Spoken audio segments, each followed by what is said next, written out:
What matters about religious belief is not the factual truth of what they affirm, but the sincerity with which they are held.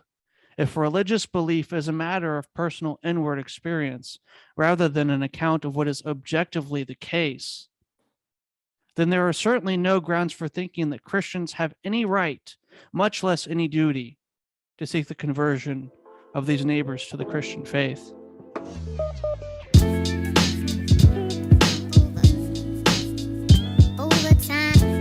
Welcome to the Belfast Podcast. I'm your host, Luke Byler, and this week is week 3 of our series on chapter 1 of the Divine Conspiracy.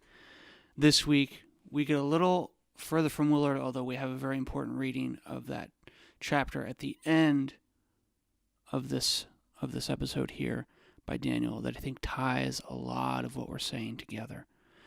And this week, I read extensively from C.S. Lewis and the Abolition of Man, and I read from a paper I wrote actually on C.S. Lewis' critiques of postmodernism in the work The Abolition of Man. And so we talk a little bit about language theory by Saussure, who is an early postmodernist, and how that affects how we view the world, how we think about power and will to power, as Newbigin points out. And so all of this is kind of culminating in this episode. Really gives what I've been alluding to the past few weeks a lot of steam in the argument we're trying to really lay here. And I'll give it to you now, is that the loss of morals and actions and a grounding ethic for culture, however well or bad that ethic is put into practice, the loss of that leads to a loss of vision, quite literally. And so I hope that teaser, that thesis right there makes you interested in what's about to be discussed. It was a joyous time and a very expanding to talk about this. And so I hope that it encourages you, that it challenges you, and that it gives you a new way to see, a new way to think about things. And so, without further ado, let's continue this conversation on chapter 1 and the Divine Conspiracy.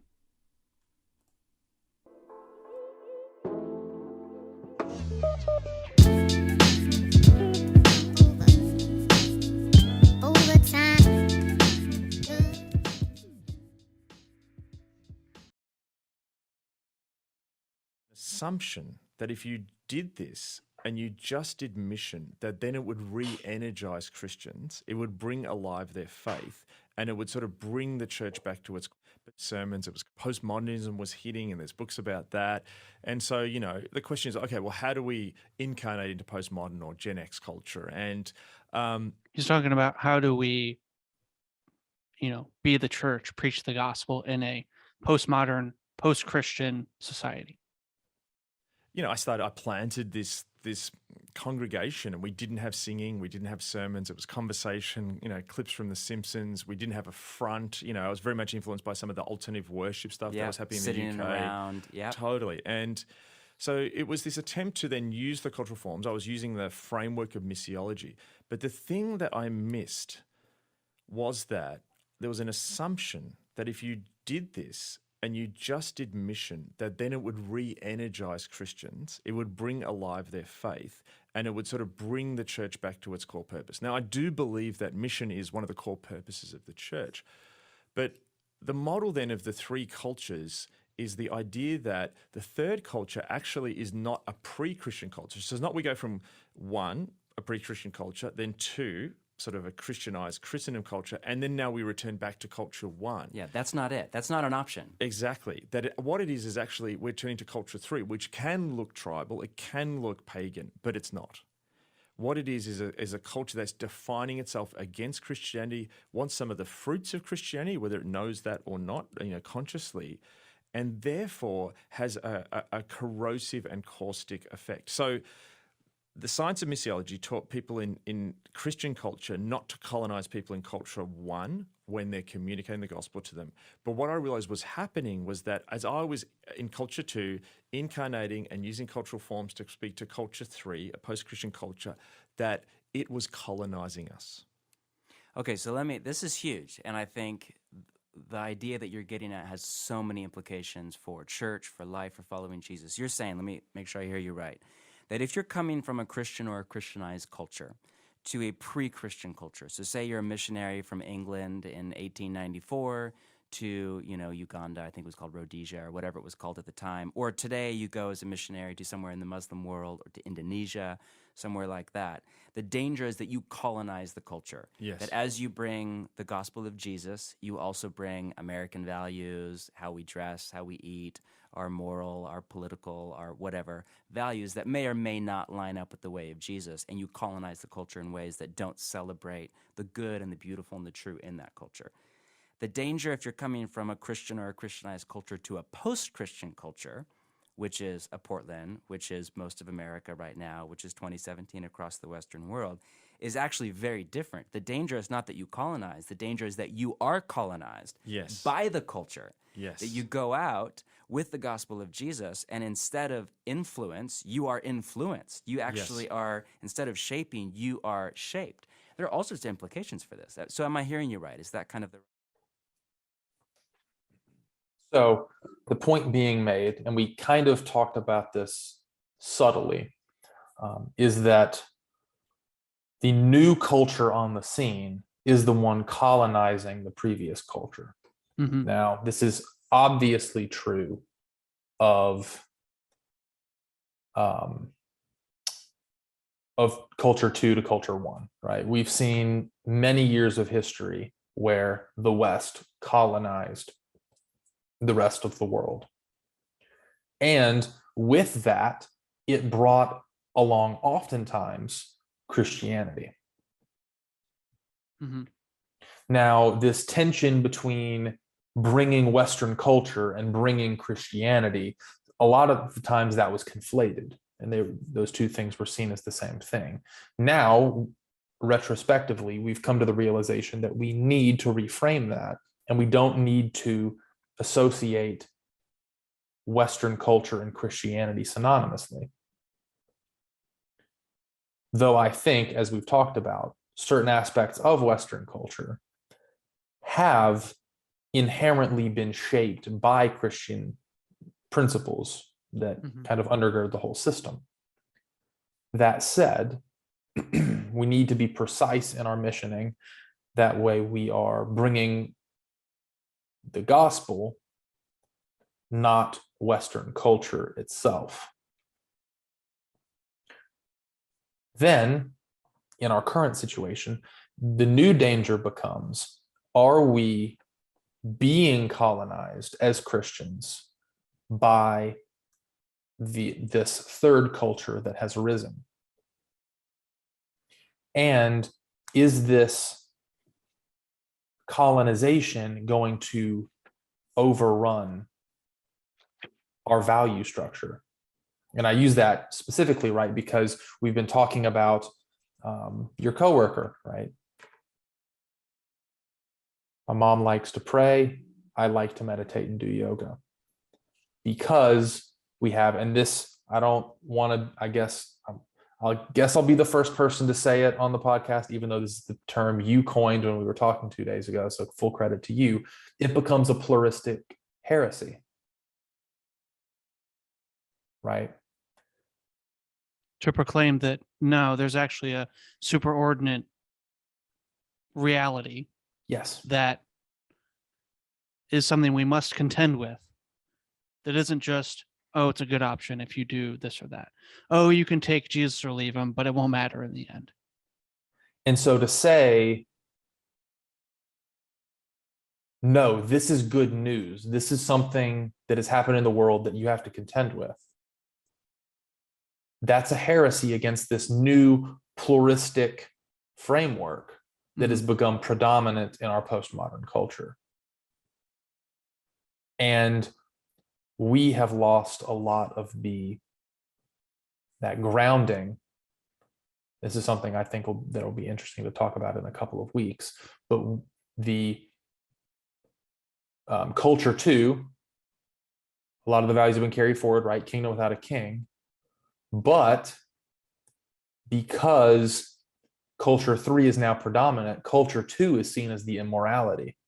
Mm-hmm. Right? It's immoral to have it. It's viewed as immoral to have a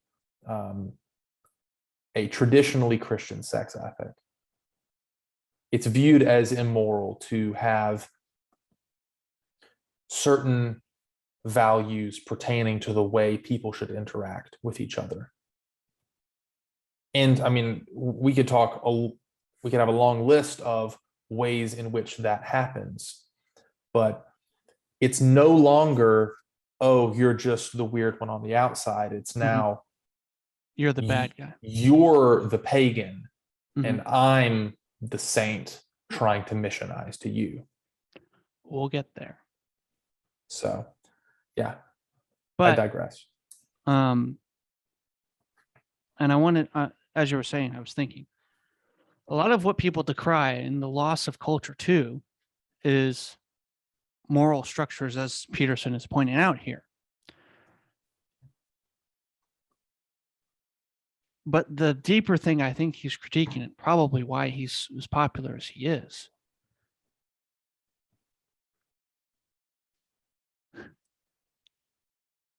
I'm not as worried about us losing our moral, I guess, superiority in the culture as Christians. I'm scared we're literally losing our vision. That's what this episode is about. So I want to read some more Newbigin, and I found a section that I should have read earlier, so I'll read that, and then I'll read something else. Real quick, I want to say something on what you just said. I think it's actually good that we are losing our sense of moral superiority within the broader culture. Yeah. Well, because I think... How long have we really had it? Well, it depends on where you live, but... Yeah. Depends on where you live, and it also depends on in what realm of morality you're talking about. But also, I think that it is something that needs to happen within Western culture, because I genuinely think the church needs some humbling. Mm-hmm. And I mean that in a very delicate and compassionate way. But anyway, I wanted to at least highlight that. I think we also must understand that we are not, our hands aren't clean either. Put it that way. Yes. Yeah. But Newbigin.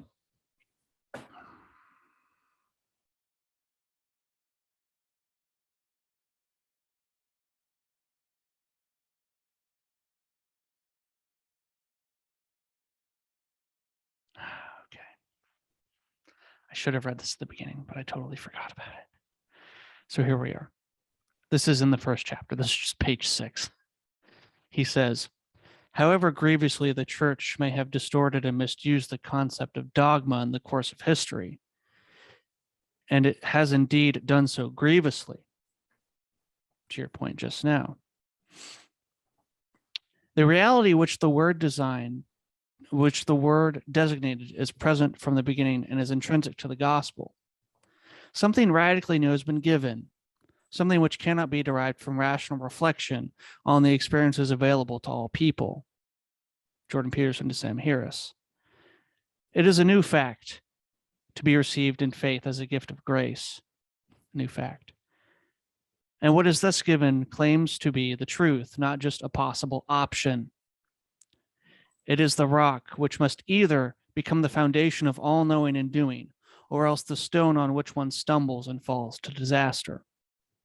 Those who, through no wit or wisdom or godliness of their own, have been entrusted with the message, can in no way demonstrate its truth on the basis of some other alleged certainties, that they can live by it and announce it. It is something given, dogma, calling for the assent of faith. And of course, it is at this point that the other strand of our culture the humanist, rationalist element is roused to protest. To subject every alleged truth to the critical scrutiny of reason is, in our culture, as in the Greek world of Paul's day, the mark of a mature person. Perhaps our culture has prided itself more than any previous culture on its willingness and ability to subject every dogma to fearless criticism in the light of reason and experience. It is therefore natural that the missionary, the evangelist, with his confident assertion of a truth to be accepted in faith, should be the object of suspicion, or at least of skepticism. Is he not simply a survivor of a previous epoch, culture 2? Must we not all accept that truth is larger, richer, and more complex than can be contained in any one religious or cultural tradition? You pray, I meditate and do yoga. It is not more fitting that we adopt the attitude of a humble seeker after truth. Is it not more fitting? Keeping an open mind, ready to listen to all that comes from the varied religious experience of the human race? Is it not more honest as well as more humble to stop preaching and engage in rather in dialogue, listening to the experience of others and offering our own, not to displace theirs, but to enrich and be enriched by the sharing of religious experience? Only an open mind can hope to reach the truth, and dogma is the enemy of the open mind. One might make an immediate and rather superficial comment on this by saying that it is very obviously a view which we apply only to certain kinds of truth.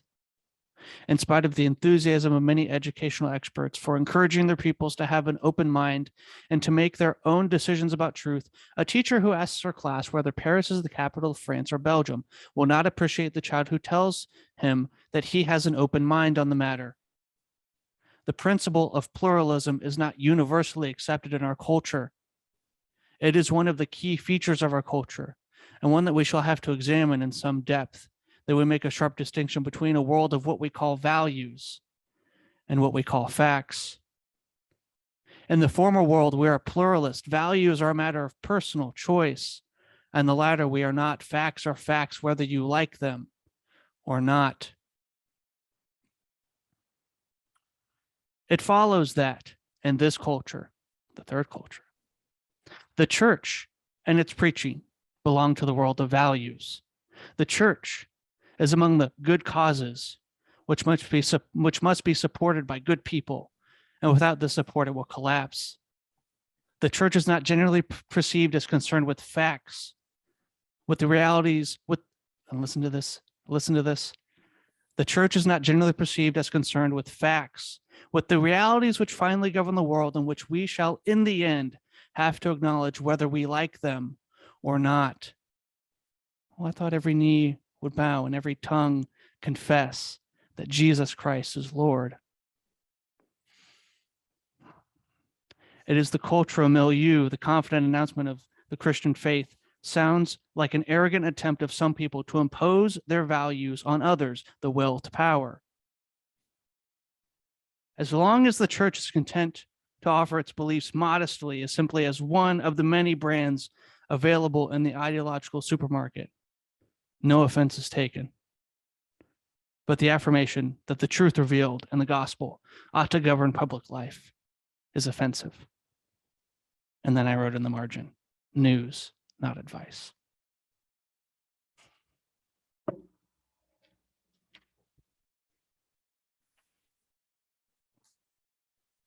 Anything before I read one more section? At this point, we're just, I think, really hammering it home. But I think it's worth hammering home because it's something that's so relevant and so prevalent in our culture.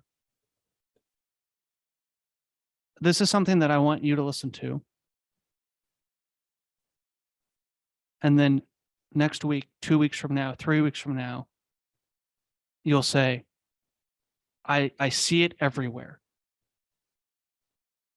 now that I know about it. I've had, since listening to This Cultural Moment, reading Willard, and then you've sent me, I don't even know how many pictures of pages from the Newbigin book to read, because I regrettably haven't been reading it. I just haven't had the time, and I don't own it. I guess I could fix that, but anyway.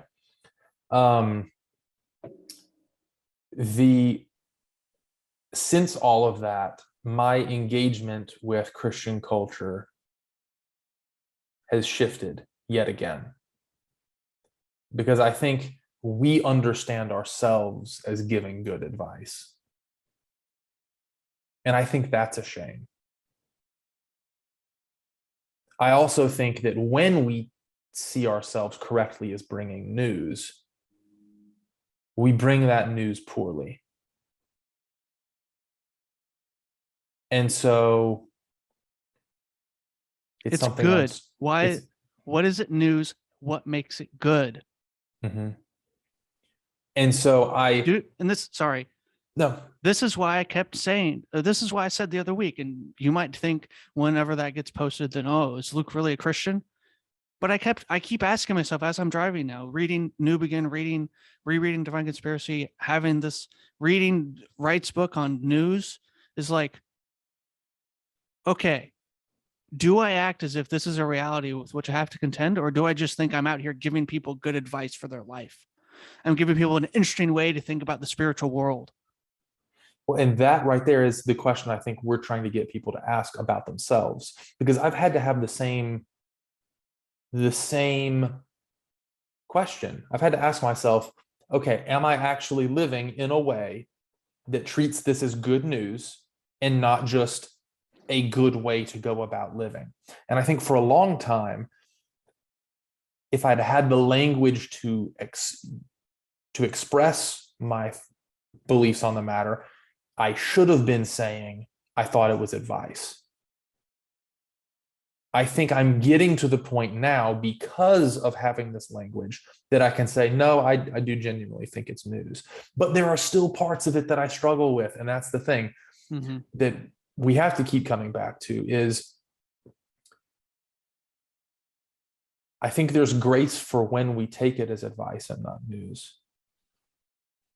Right? To go back to our justification episode, it's not that we have to get it perfect and that we have to be transformed now and all of a sudden walk in step with the Spirit and not succumb to the lusts of the flesh, as we talked about. Don't we have to immediately get off the path that leads to death and get on the path that leads to life.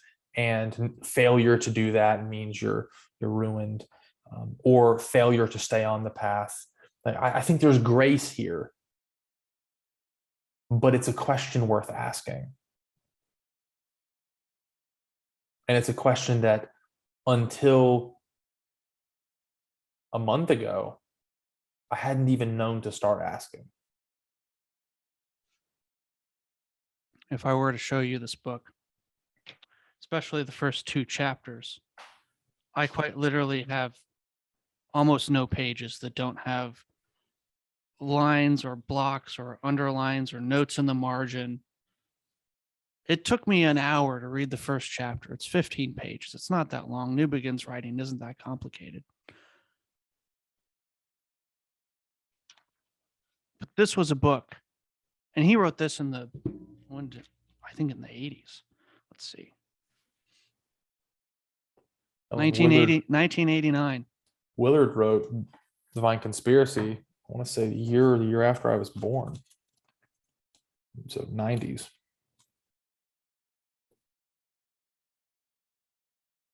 Yeah. Unless that's a later copyright. But I'd been exposed to some of Newbigin's thought through this cultural moment. Some of this idea of the pre-Christian, Christian, post-Christian, pluralist society, the fight for truth, right? Peterson's all over this too, as we've just seen. But I hadn't read something where I thought, oh, he's literally giving me different. And I read it in conversation with Simply Good News, which was fantastic. But oh no, I just haven't had the language for this. So, Well, and I think this also bears saying, this is us covering chapter 1 of Divine Conspiracy. And we have talked a lot about Newbigin and not Willard. But that's because we're using Willard as the framework, and we think that Newbigin and others do a very good job of fleshing out that flying upside down principle that is the thesis of his chapter 1. Of morality disconnected from life. And I guess you could say it's only so long that morality is disconnected from life that there is no more transcendent morality.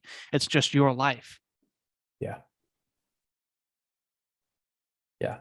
So this is us trying to not just cover chapter 1 of Divine Conspiracy. This is us trying to make sure that we expand upon everything that Willard is trying to lay as the foundation for us moving forward. With that being said, is there more Newbigin, or do you want to move to? There's one more section. All I think right. this is.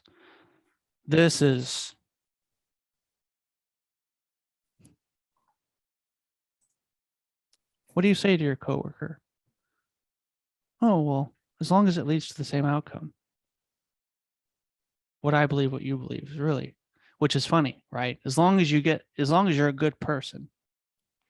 Well, how do you define good person? You mean by standards you find in the Bible?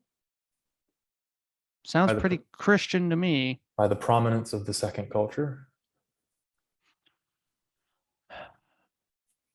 What do you say to them when facts and value, though, are different? When the personal beliefs of me, really, in Newbigin's estimation, are going to have no effect on the, let's say, actual world.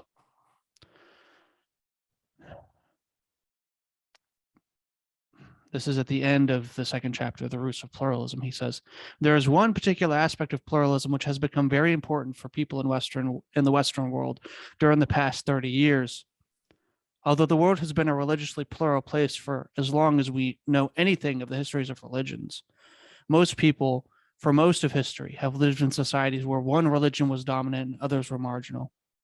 What the sociologists call the plausibility structure was provided by the dominant religion, culture 2, or culture 1. This was the situation during the period when European civilization developed, and is still the situation in a country like Saudi Arabia, except perhaps in the urban centers.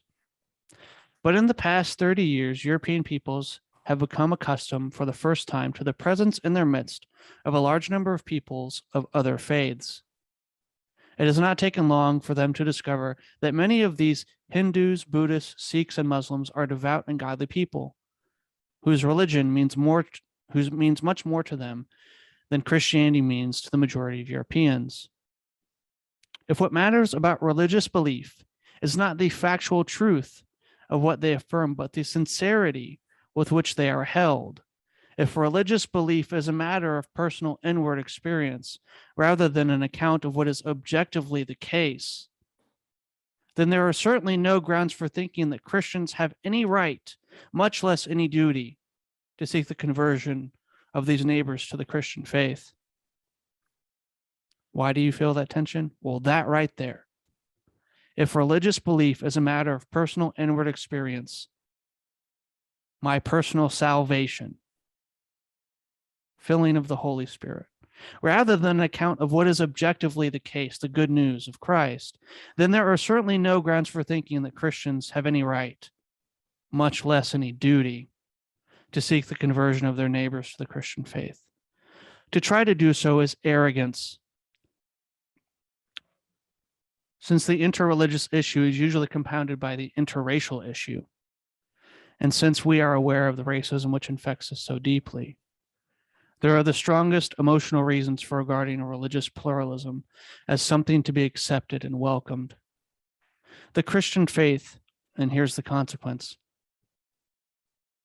if we're just one personal belief fighting another, sincerity is what is the marker of true faith. Then what happens in the society in a society that says every faith is valid. Just judge your following of it by your inner dependence. The Christian faith may be true for us.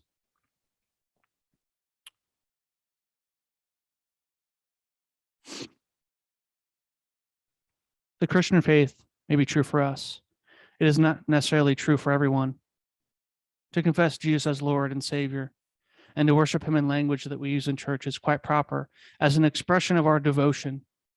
But this does not entitle us to make the same claims outside the context of the life and worship of the church. Our creedal statements are not to be understood as statements of objective truth. That is to say, statements of what is the case, and therefore what everyone in the end has to deal with. Jesus is my Lord and Savior, our Lord and Savior. Others, with equal sincerity, look to other names as the recipients of their devotion. We have no right to affirm in such a society that there is no other name given under heaven whereby we are to be saved. Here, pluralism reigns. What matters is not the factual content of faith claims, but the sincerity with which they are held. They are matters not of public knowledge, facts, but of personal faith, values. Knowing is one thing, and the schools are there to see that everyone knows what we all need to know about the real facts. Believing is something else. That is, it is a personal matter for each individual. Each of us should have a personal faith of our own. In the next chapter, we shall look more closely at this interesting dichotomy in our society between knowing and believing. That made me think of something that we've kind of covered before with Augustine. So I guess we'll add one to the Augustine counter. But Augustine talks about, loving God and loving neighbor as being as the paramounts of Christian ethics, right? Mm-hmm. And really the paramounts of Christian faith.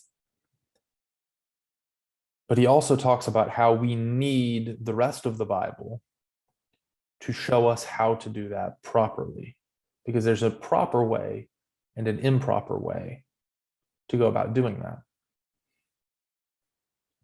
Excuse me. And he obviously not speaking in English, but he uses, it was translated frequently, the word sincerity, just like Newbigin used. You can be sincerely wrong. You might have sincere beliefs. You might sincerely believe that this is the proper way to love someone, but you can be sincerely wrong. And that's one of my issues with inclusivity being the of most importance within the gospel is, being inclusive is being loving. You can love in wrong ways. And sometimes I think being inclusive in certain ways can be sincerely wrong. That is not to say that we are to purposefully exclude people, but it's the same in relationships. If I let someone continuously abuse me, I am sincerely wrong, because that's not loving myself or loving them properly in letting them do that. And so people can have sincere beliefs, but that doesn't necessarily mean that their beliefs reflect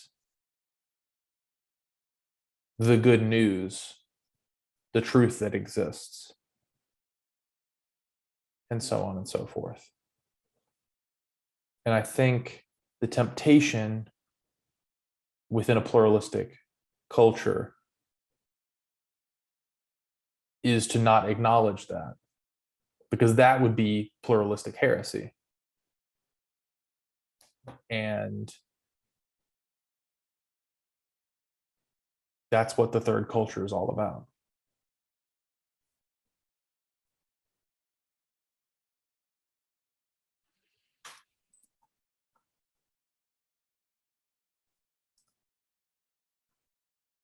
I'm going to try and build this bridge to our fourth movement here. Yeah. We've been hitting on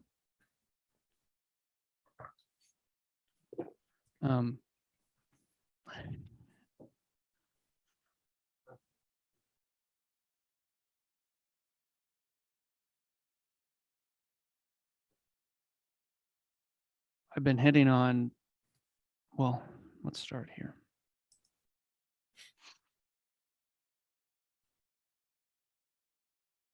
I said that what I think is interesting, most people decry the loss of morality in the movement from Christian to post-Christian, which is fair enough. As Peterson points out, I think we lose our vision when we do that. Our vision for what the world could be, our vision for how to interact with other people, any kind of guide, as Willard points out in his opening of the chapter. Are we flying upside down? What are our instruments for orientation? This whole thing we've been doing for the past 2.5 hours is, what does it mean to have instruments of orientation? What happens when those aren't a thing anymore? What happens when all instruments are equal? Or we claim that all instruments can have the same use. Well, I would say then you don't really live in the world. But I use the language of vision on purpose because, well, let's just say this isn't how we see things quite literally. I guess we'll start here. I wrote a paper. That's the wrong paper. I wrote a paper last semester, and it was, what did I title it? Let's go to my Word documents.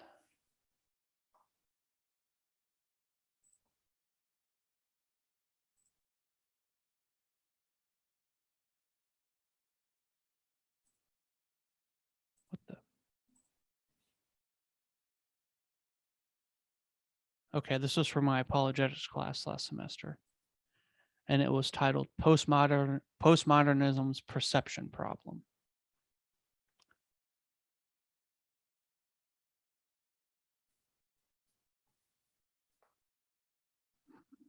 I start with a brief summary of its history, and then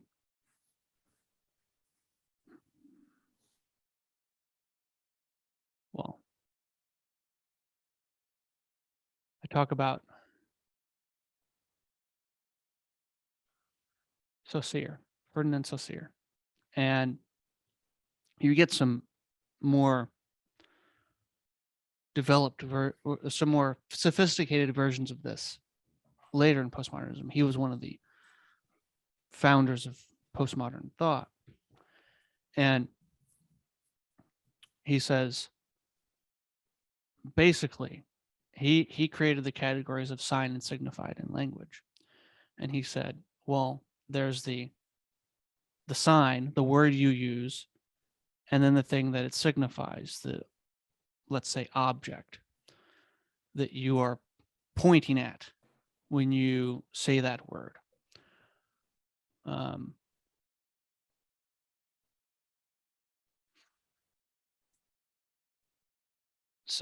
So I say, before Saussure, linguists assumed that the words we used had an inherent meaning to signify what we talked about.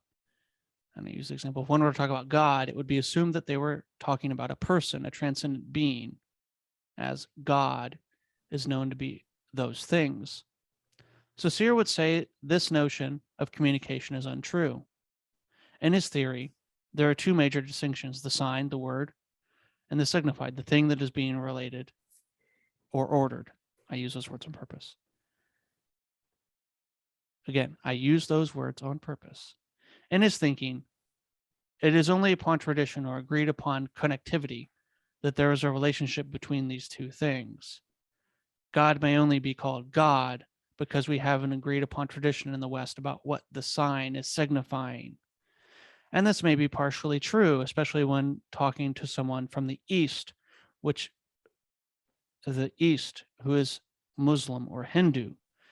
The only trouble with the critique would be that those religions would disagree on the signified, God or gods, but we would all be fighting about how to conceive of the transcendent thing we see that guides things. Trouble comes for the postmodernists in a discussion like this because they believe in no transcendence. The biggest problem with Saussure's method of deconstruction of language is the loss of a meta-narrative bringing anything together. Because, again, in his thinking, it is only in agreed upon tradition or connectivity. Well, if there's no narrative that binds us together, what are we agreeing on? And I quote him as saying, the author, I quote Galen Brown, who wrote Postmodernism for Historians. They say this: the third thing that Saussure criticized was the notion of the certainty of the link between a sign and its object. So the word and the thing being talked about. The certainty and preeminence that the word mouse meant a rodent. Saussure denied this. He said that the linguistic sign is think about this. He said that the linguistic sign is arbitrary and randomly chosen. Any word might be selected to denote mouse, such as elephant. There was no preordained rule that it said it had to be mouse. Further, the whole sign system was arbitrary, and that there is nothing in the word mouse that can be said to resemble the animal. Saussure's most troubling phrase has to be that signs are arbitrary and randomly chosen, referring back to the example above. It is not arbitrary that major religions choose to use the word God or gods to talk about what is transcendent. They would just argue about the nature of such a being. But the transcendence is one thing that would involve all of their definitions, regardless of geographical location or specificity of belief. So call it a meta-narrative. Time out. Go ahead. One thing that I think is interesting, right, is you could say I know that you this- didn't want to go here, but I thought yeah, we should. No, it's fine. I'm with you. One of the things that I think is significant. So this is will to power with words. Yes, will This to is power with words. Saussure's. This is the consequence of Saussure's deconstruction of language philosophy. Yeah. Well, and so What is a woman? I'm like, dude, I'm serious. Yeah. If there is no relation between the sign and the signified, we've gotten to a point where we can't define a woman. Well, and where we can't define anything, right? Because if there's no relationship between the sign and the signified, then you can call a mouse an elephant and it be fine. And I can understand his idea. Yeah, that, like I said, I even partially agree, right? Yes. We have to understand. We know this. Dude, I just saw a clip. I'm going to keep bringing up people from Daily Wire as if I'm a huge fan. I'm really not, but here we are. Clavin, he's probably my least favorite person on their roster. For I have specific reasons for that. But anyway, he talks about words as vessels, which is similar to Saussure's language, right? Yeah. But we're imbuing meaning to communicate something. Mm-hmm. And I think where Saussure is devastatingly wrong is the idea that there is an arbitrary way in which we assign meaning. Well, and so it's one thing to say that the sound selection and arrangement is arbitrarily assigned a meaning. Mm-hmm. And the other thing, and another thing to say that the meaning itself is arbitrary. Mm-hmm. Mm-hmm. Right. And that I think is important, because if I'm standing, so my wife speaks Mm-hmm. Arabic. Really? Yes. Found out If something new. Yeah. And so if let's use the mouse example. If I point to the mouse and say mouse in English, and she points to the mouse and says whatever mouse is in Arabic, I don't know, Mm-hmm. then we both know what we're meaning when we use that word, even though the sounds themselves might not be intrinsically linked Mm-hmm. to the thing, the object in the world. They have been, at least culturally, linked to a meaning that does exist. Mm-hmm. And that's the important thing. My biggest critique of this idea of, it's actually called structuralism, is this idea of language, but is just the question, then why the hell translate anything? If, like you just said, if Saussure is right and meaning is arbitrary, why translate anything? I'm just transferring my arbitrary meaning on words. It's my will to power to control what you say about a certain thing. And not to say that people don't control things about which people say. It's happened a lot. But if that's the only game you're playing, well, I think that's a stupid game. You play stupid games, you get stupid prizes. Let's get to the meat of this. I have one more section. Yeah.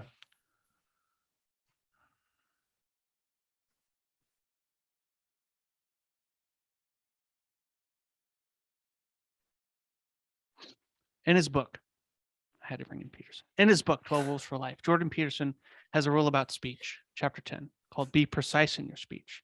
The point of the practice is to help curb the arbitrariness with which many people speak, using words that do not mean and attempting to communicate. They do not mean and attempting to communicate. Typo. If people can say things more precisely, they will filter the communication for someone listening, and themselves for that matter, to distill properly what is intended.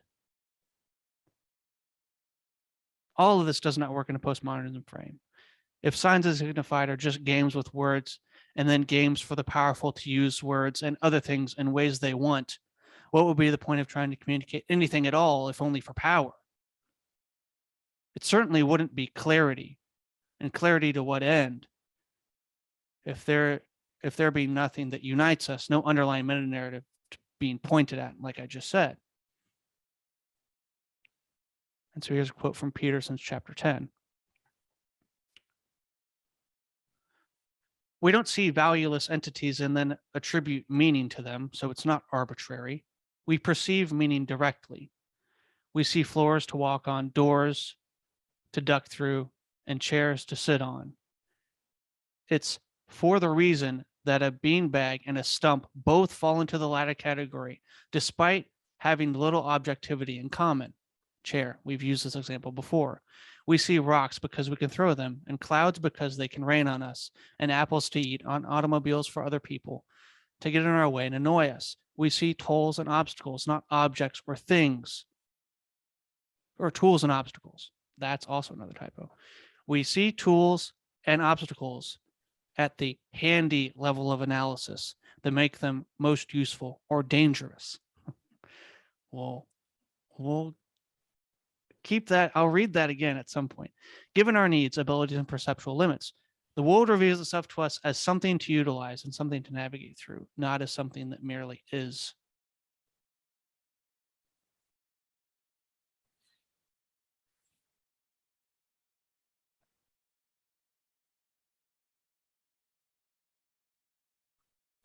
Yeah. But this is what happens in a world where there is no. The postmodernists gave us a great word, and it's meta-narrative. They don't believe in it. But what is the MCU but a meta-narrative? I'm serious. What Yeah. are all the Avengers movies? You don't have Endgame or Infinity War without a meta-narrative. There is no intertextuality without a meta-narrative.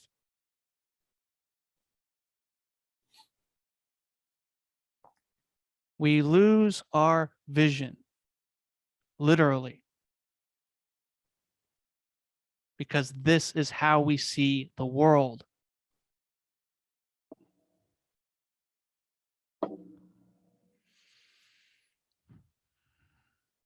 I want to just move on to Abolition of Man, Go for it. if that's okay with you. Yeah. I think the point's been made. I quoted Peterson, so Yeah. We got that. which was something that we were going to play, but I think the point we wanted him to make has been made.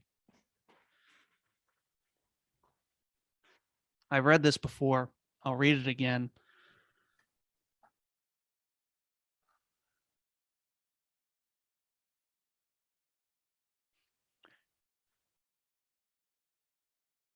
There we go. In their second chapter, Gaius and Titius quote the well-known, keep in mind, sign, signified, arbitrary, will to power, language, no transcendent thing that guides how we talk to each other, how we communicate with each other. It's all just arbitrary, or it's all equal. There are no instruments of orientation. We're flying upside down.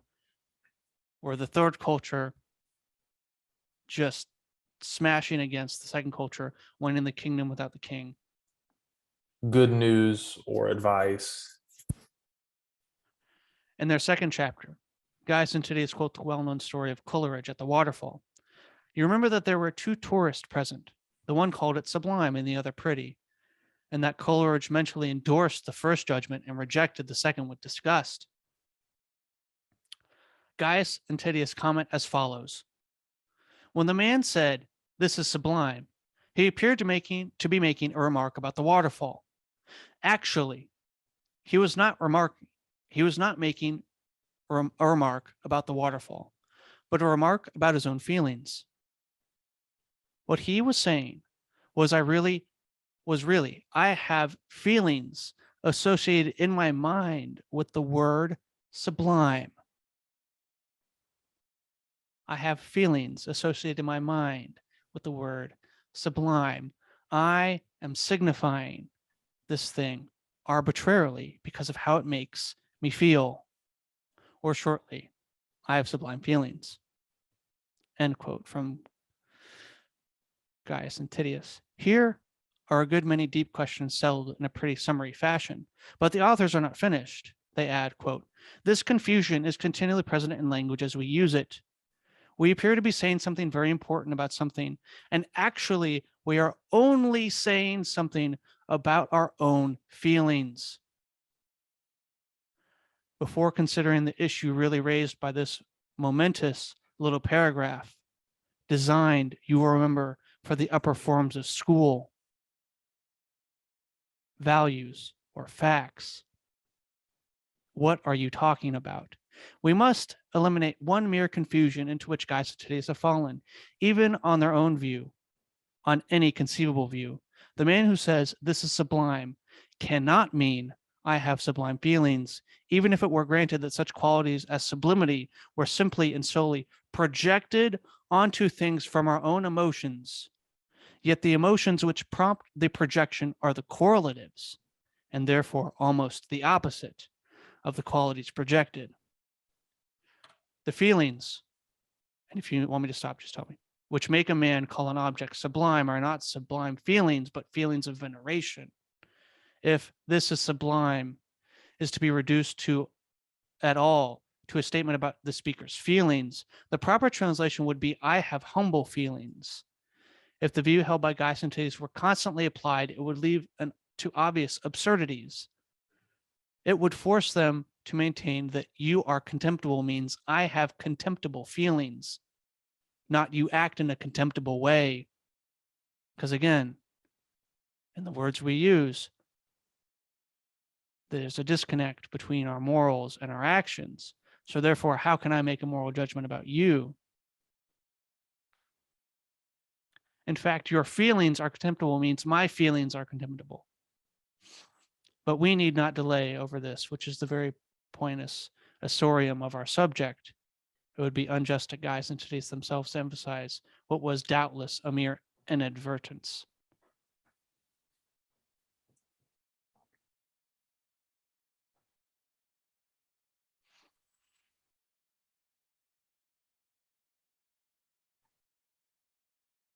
This is the paradigm we've been using for quite some time, right? What about the waterfall? Mm-hmm. If everything is transparent, you see through everything. There's no orienting principle. There's no limiting principle. We can very easily fly upside down, and that seems like it's okay until you pull up and you realize you were actually pulling down, which is exactly what happened in Willard's example. Lewis continues, I am not concerned with what they desire, but what the effect of their book will certainly have on the schoolboy's mind. In the same way, they have not said that judgments of value are unimportant. They're just all equal. Their words are that we appear to be saying something very important. Are you sincere? We appear to be saying something very important, when in reality, we are only saying something about our own feelings. No schoolboy will be able to resist the suggestion brought to bear upon him by that word only. We are only saying something about our own feelings. We're only arbitrarily assigning meaning to these words, to these objects then in the world. I do not mean, of course, that he will make any conscious inference from what he reads to a general philosophy theory that all values are subjective and trivial. They're all on the ideological supermarket. The very power of Gaius and Tithys depends on the fact that they are dealing with a boy who thinks he's doing his English prep and has no notion that ethics, theology, and politics are all at stake. It is not a theory they put into his mind, but an assumption, which 10 years hence, its origin forgotten and its presence unconscious, will condition him to take one side in a controversy which he has never recognized as a controversy at all. The authors themselves, I suspect, hardly know what they are doing to that boy, and he cannot know what is being done to him.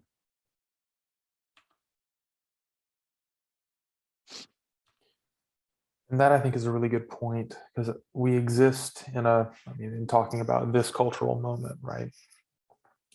With the podcast that bears that name, we exist in a cultural moment where I think a lot of people have a lot of underlying assumptions about what is moral and what is not. But they've done very little to understand how they've come to view what is moral and what is not as moral or immoral. And I think I had done that for quite some time myself. And that's one of the reasons why I think this conversation is so important, is because now I'm starting to realize a lot of the underlying paradigms that have come to shape the way I view things. And that there is such a thing as advice, but there's also a realm of truth, and that's where good news operates. And I think that's an important realization.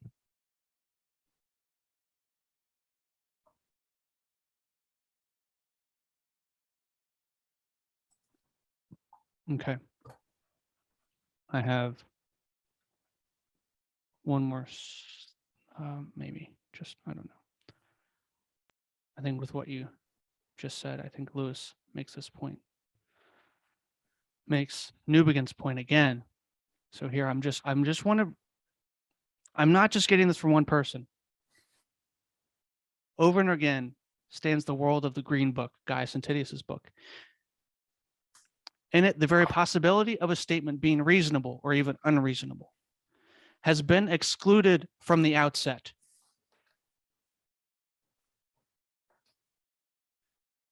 I'll read that again. Over and against this stands the world of the Green Book. In it, the very possibility of a statement being reasonable or even unreasonable has been excluded from the outset. It can be reasonable or unreasonable only if it conforms or fails to conform to something else. To say that the cataract is sublime means saying that our emotion of humility is appropriate or ordinate to the reality, and thus to speak of something else besides the emotion, just as to say that a shoe fits is to speak not only of the shoe, but of feet. But this reference to something beyond the emotion of what Gaius Antidius exclude from every but this reference to something beyond the emotion is what Gaius Antidius exclude from every sentence containing a predicate of value.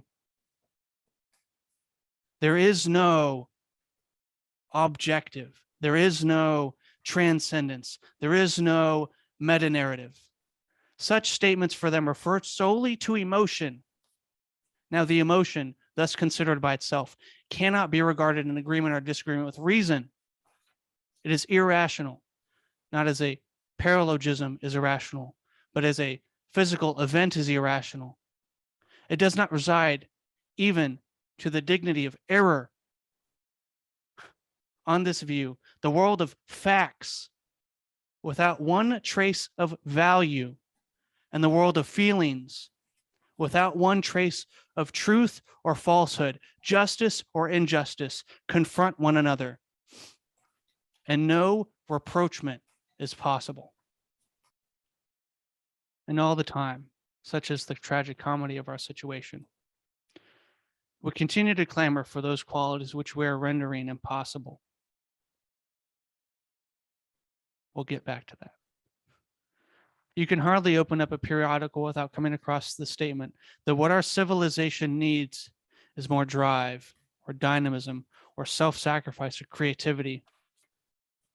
In a sort of ghastly simplicity, we remove the organ and demand the function.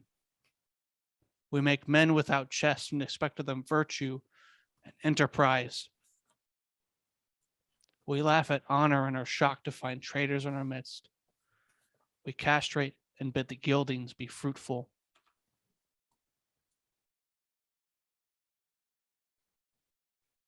Chapter 2. The practical result of education in the spirit of the Green Book must be the destruction of the society which accepts it. But these are not necessarily a refutation of subjectivism about values as a theory. The true doctrine might be a doctrine for which if we accept, we die. No one who speaks from within the Tao can reject it on that account. But it has not yet come to that. There are theoretical difficulties in the philosophy of Gaius Antidius. However subjective they may be about some traditional values, Gaius Antidius have shown by the very act of writing the Green Book that there must be some other values about which they are not subjective at all. They write in order to produce certain states of mind in the rising generation, if not because they think those states of mind intrinsically just or good, yet certainly because they think of them to be the means to some state of society which they regard as desirable. It would not be difficult to collect from various passages in the Green Book what their ideal is, but we need not. the important point is not the precise nature of their end, but the fact that they have an end at all. They must have, or their book, being purely practical in intention, is written to no purpose. And this end must have real value in their eyes. To abstain from calling it good and to use instead such predicates as necessary or progressive or efficient would be subterfuge. They could be forced by argument to answer the question, necessary for what, progress towards what, effecting what. In the last resort, they would have to admit that some state of affairs was, in their opinion, good for its own sake. Your value suspended in midair. And this time, they could not maintain that good simply described their own emotion about it. For the whole purpose of their book is so to condition the young reader that he will share their approval. And this would either be a fool's or a villain's undertaking, unless they held that their approval was in some way valid or correct.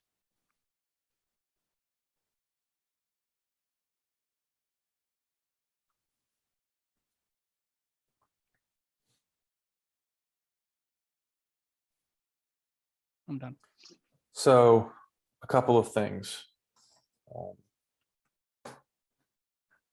I think this greatly reflects. Do you not hear Newbigin in this? Oh, absolutely. Isn't this exactly what he's saying? This is Newbigin, this is Willard, and I'm about to read several paragraphs from Willard, probably. They're all saying the same thing. This is also Peterson, though. Peterson talks about the game he would play with students. I'd sit down, he'd say, "You move first." And you don't know what to do because there's no board, there are no pieces, there are no rules.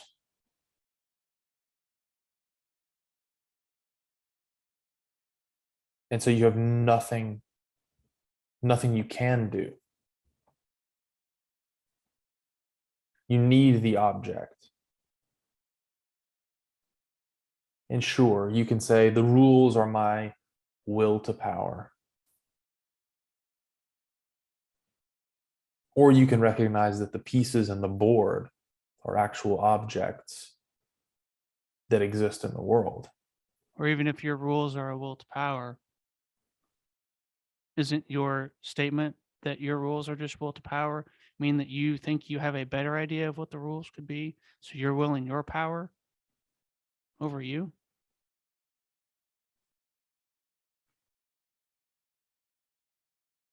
We become circular and nihilistic. And all the while we create men without chests. And that statement right there. Well, women, for that matter. Yeah. Quite literally. Yeah. We create people without moral potential and expect of them virtue. I'll read it again. His essay was occasioned by an encounter with one of his students over the moral insensitivity. Is it hard for him to say immoral behavior, of other students, some of the best and brightest at Harvard? This student was a young woman of a Midwestern working class background, where, as is well known, things like right answers and ideology remain strong. She cleaned students' rooms to help pay her way through the university. Again and again, she reported to Coles, the professor, people who were in classes with her treated her ungraciously because of her lower economic position, without simple courtesy and respect, and often were rude and sometimes crude to her. She was of a different socioeconomic class, and thus she was not regarded as being made in the image of God. She was repeatedly propositioned for sex by one young student in particular as she went about her work. He was a man with whom she had had 2 moral reasoning courses in which he excelled and received the highest of grades. And I'll continue. This pattern of treatment led her to quit her job and leave school, and to do something like an exit interview with Coles, after going over not only the behavior of her fellow students, but also the long list of highly educated people who have perpetrated the atrocities for which the 20th century is famous. She concluded by saying, I've been taking all these philosophy courses, and we talk about what's true, what's important, what's good. Well, how do you teach people to be good? And she added, what's the point of knowing good if you don't keep trying to become a good person? And that ultimately is, I think, how this subject for Willard and for us relates back to our overarching idea of what we're doing here. We want to talk about the gospel. And it's impossible to talk about being good if we're stuck in this third culture reality without any grounding. If we're flying upside down, if the waterfall is transparent, we can't. We need to be talking about a reality. And here is the reality we should be talking about. So this is still Willard chapter 1, page 34. So when Jesus directs us to pray, thy kingdom come, he does not mean we should pray for it to come into existence. Rather, we pray for it to take over all points in the personal, social, political order where it is now excluded. On earth as it is in heaven, with this prayer, we are invoking it, as in faith we are acting it, into the real world of our daily existence. With his overarching dominion, God has created us and has given each of us, like him, a range of will, beginning from our minds and bodies and extending outward, ultimately to a point not wholly predetermined, but open to the measure of our faith. His intent is for us to learn to mesh our kingdom with the kingdoms of others. Love of neighbor, rightly understood, will make this happen, but we can only love adequately by taking as our primary aim the integration of our rule with God's. That is why love of neighbor is second, not first, in the commandments, and why we are told to seek first the kingdom or rule of God. That is why it is important to properly understand this. And that is why we start here. Because if we are supposed to be ambassadors bringing the kingdom of God in our time in as many ways as we can, we are supposed to rightly order ourselves with the news, not the advice, and partner with others who are on this journey too, loving them in right order as we all love God. That's the call, that's the mission, that's the gospel.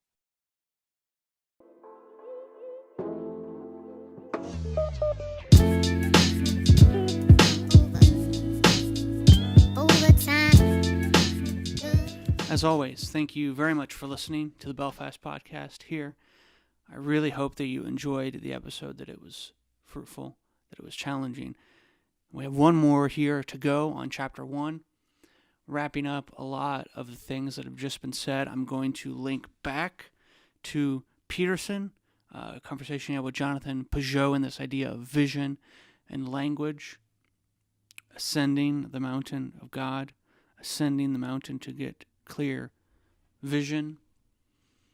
continue to read from Lewis, The Problem of Pain, The Necessity of a Playable Game, and more from The Abolition of Man. I should have posted, and I think I will post, a reading I do of the second chapter in The Problem of Pain before I post this episode. So if you haven't watched that and you want more context for this quotation, for some of the arguments that Lewis is making, you can watch that. And so all this conversation of the loss of morals flying upside down, the inaction of many people who talk about morality, is exactly what Jesus is against here in the Sermon on the Mount. And I felt it important to lay this long argument before you as we begin chapter 1, because, well, what we have here is what's the consequence of chapter 2, Gospels of Sin Management. And that's what we'll talk about next week.